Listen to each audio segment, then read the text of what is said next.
तो हेलो दोस्तों, आप सभी का स्वागत है आज की इस नए वीडियो में नए टॉपिक के साथ। तो चलिए इस प्रकार से अब हम लोग पुष्पी पादपों की शारीरिकी के अंतर्गत जो स्थायी ऊतक है वो दो प्रकार में उसको बांटे थे। कौन कौन सा? पहला सरल ऊतक, दूसरा जटिल ऊतक। तो अब सरल ऊतक के जितने भी प्रकार है उसको आसानी से क्लियर कर चुके हैं। आज की इस क्लास में स्थायी ऊतक के दूसरा प्रकार अर्थात जटिल ऊतक के बारे में आपको संपूर्ण जानकारी देने वाले हैं। और जटिल ऊतक को दो भागों में बांटा गया है, पहला जाइलम, दूसरा फ्लोएम। तो आज की इस क्लास में, आज की इस वीडियो में जटिल ऊतक के अंतर्गत जाइलम क्या होता है तथा जो जाइलम ऊतक है कितने प्रकार की कोशिकाओं से मिलकर बना होता है, इसके बारे में आपको आज की इस वीडियो में संपूर्ण जानकारी देने वाले हैं। अगले क्लास में हम लोग जटिल ऊतक के दूसरा प्रकार, जटिल ऊतक के दूसरा प्रकार अर्थात फ्लोएम ऊतक के बारे में आपको संपूर्ण जानकारी देंगे। तो चलिए आज की इस क्लास को बिना किसी समय गंवाए समझने का प्रयास करेंगे। सबसे पहले जो जटिल ऊतक होता है वो आखिर क्या है, इसको समझ लेते हैं। तो यह ऊतक विभिन्न प्रकार की कोशिकाओं से मिलकर बना होता है।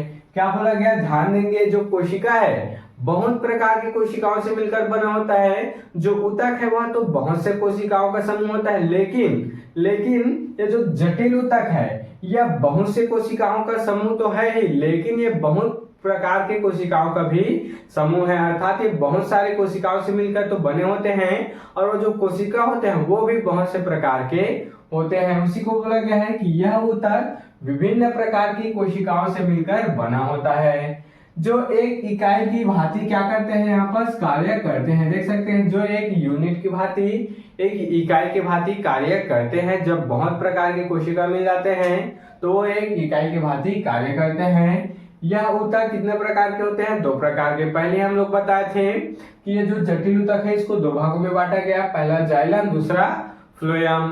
तो चलिए आज की इस वीडियो में हम लोग जाइलम को कवर कर लेते हैं, फिर अगले वाले वीडियो में हम लोग फ्लोएम को यहाँ पर कवर कर लेंगे।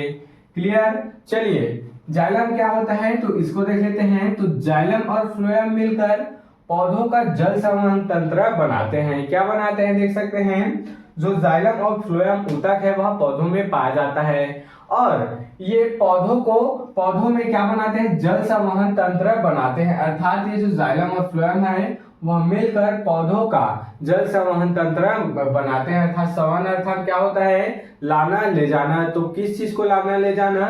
तो जल को और खाद्य पदार्थ को लाना ले जाना क्या कहलाता है? जल संवहन कहलाता है। इतना क्लियर हो गया? चलिए आगे देखेंगे। इस कारण इसे संवहन ऊतक भी कहते हैं। क्या बोला गया? जो जाइलम और फ्लोएम है वह मिलकर जल संवहन तंत्र बनाते हैं। इस कारण देख सकते हैं संवहन तंत्र बना रहे, इस कारण इसको जाइलम और फ्लोएम संवहन ऊतक भी कह दिया जाता है, या फिर सिंपल से संवहन ऊतक भी इसको कहते हैं। इतना क्लियर हो गया? चलिए आगे देखेंगे। जाइलम का प्रमुख कार्य जड़ों द्वारा अवशोषित जल तथा खनिज लवणों को पौधे के विभिन्न भागों तक पहुंचाना है।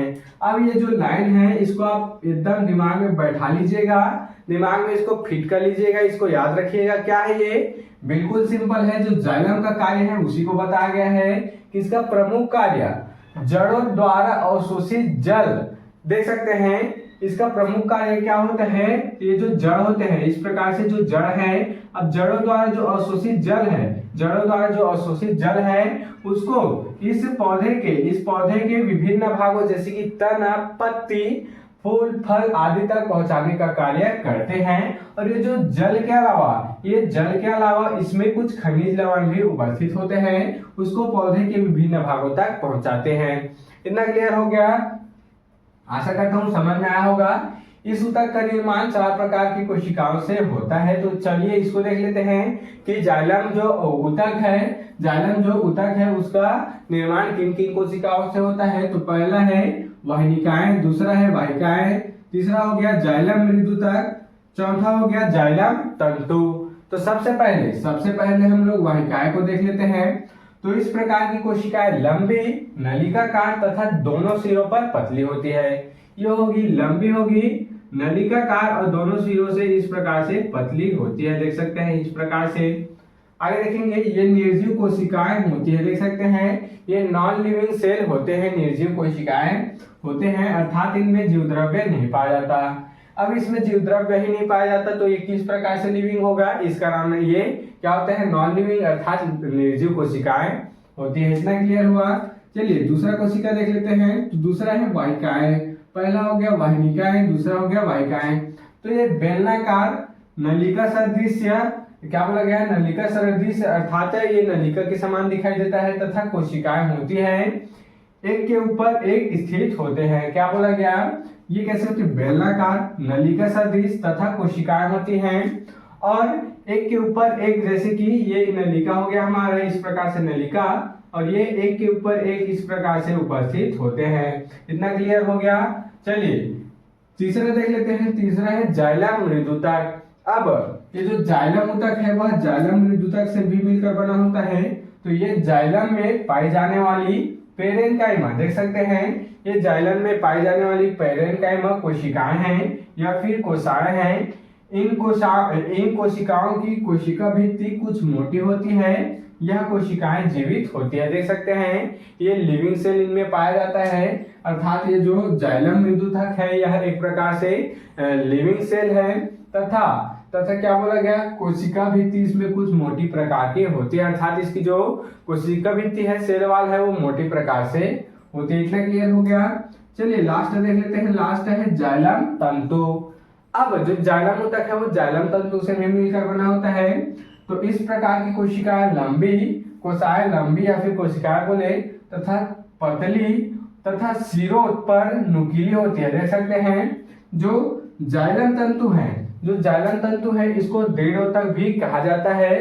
तो इसको हम लोग पिछले वाले क्लास में समझ चुके हैं कि ये इस प्रकार से लंबी होगी, इस प्रकार से लंबी, और क्या होती है लास्ट छोर से क्या होती है, बहुत ही नुकीली होती है दोनों तरफ। तो ये तंतु दृढ़ोतक होते हैं, देख सकते हैं ये जो तंतु है वो दृढ़ोतक होते हैं, जिसको हम लोग पिछले वाले क्लास में अच्छे से क्लियर कर चुके हैं। आगे देखेंगे इनका मुख्य कार्य पौधों को दृढ़ता और सहारा प्रदान करना है। क्या बोला गया, ध्यान देंगे। जो जाइलम तंतु है इसका मुख्य कार्य क्या है, इसका मुख्य कार्य होता है पौधों को दृढ़ता और सहारा प्रदान करना। तो इस प्रकार से आज के इस प्यारे से टॉपिक में हम लोग जटिल ऊतक के अंतर्गत जाइलम एवं इसके प्रकार अर्थात इससे बनने वाले जो कोशिका है, जिस कोशिका से ये बने होते हैं जाइलम ऊतक, उसको समझ चुके हैं। अगले वाले क्लास में फ्लोएम को देख लेंगे, तो आप इसका स्क्रीनशॉट यहाँ पर ले सकते हैं।